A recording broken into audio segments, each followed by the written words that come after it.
to the Joe No Show and the YouTube channel. This is what we think in the Joe No Show. And I'm here today returning back after a 2-week hiatus on vacation with my lovely wife. Just doing shit, beaches, buying stuff, vacations, buying cars. You name it, your boy's been doing it.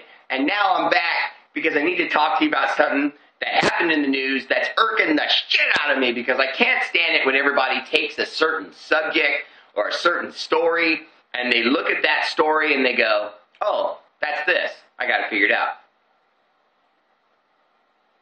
Nope. So, for those of you guys out there who are tripping off all the NFL trades that are happening, I have something to explain to you. The Super Bowl champion Baltimore Ravens, who I'm no fan of, okay, I'm a Ray Lewis fan. I'm not a Baltimore Raven fan. So the fact that they won the Super Bowl doesn't mean shit to me. And the fact that they're this or that, I don't care about all that. Okay, I'm just going to make a point. They just lost 5 starters. Not 5 guys from their team. 5 starters. 5 guys that were impactful to them winning their Super Bowl. And so now all the fanboy geeks of football are running around wetting themselves going, oh no, what are the Ravens going to do now that they've lost all of their studs? When did people become such weenies? Okay, let's look at what happened. First, they knew they were going to probably lose Anquan Boldin, and they don't care. They have a pretty good receiving staff around him. It's not that Anquan Boldin can't play, people. You have to realize the dynamic of football and the financial billions that it has become.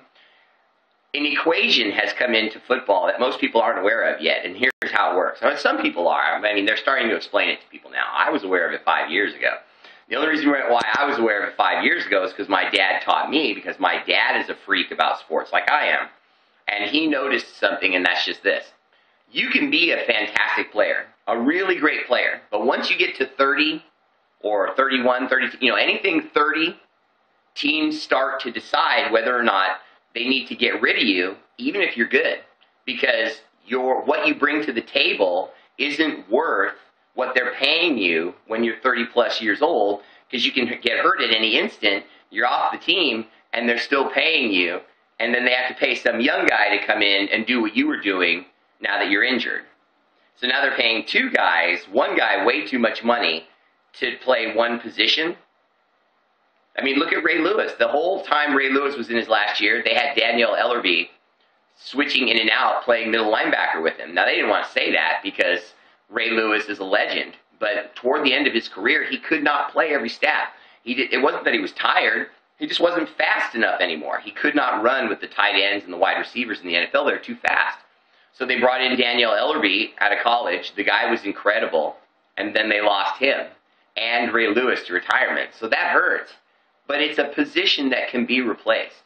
That's what people don't realize. You can't fall in love with guys anymore. If you fall in love with a player, you can love that guy, but don't get all upset when your team decides they don't love him anymore, i.e. Wes Welker. I mean, Wes Welker was the #1 slot receiver in all of football. Turned 32 and off to the Broncos to go be with the best slot passing receiver, Peyton Manning. And, maybe that's going to be good. Maybe that's going to work well. Maybe it won't. But the point is that whatever you do, when you get a guy like that, you just better know that his days are numbered once he hits 30 anything. That's just how it works. So, sorry, but everyone that's overreacting about the Ravens needs to calm down. They're going to replace these guys. You lost Kruger. You lost Daniel Ellerbe. You lost Pollard. Okay, those are all great players, but guess what? They can all be replaced. They don't play positions that can't be replaced. It's hard to replace running backs and quarterbacks and offensive linemen, but not linebackers. Linebackers are a dime a dozen. Safeties are a dime a dozen. And that's essentially what they lost. So they're going to be just fine.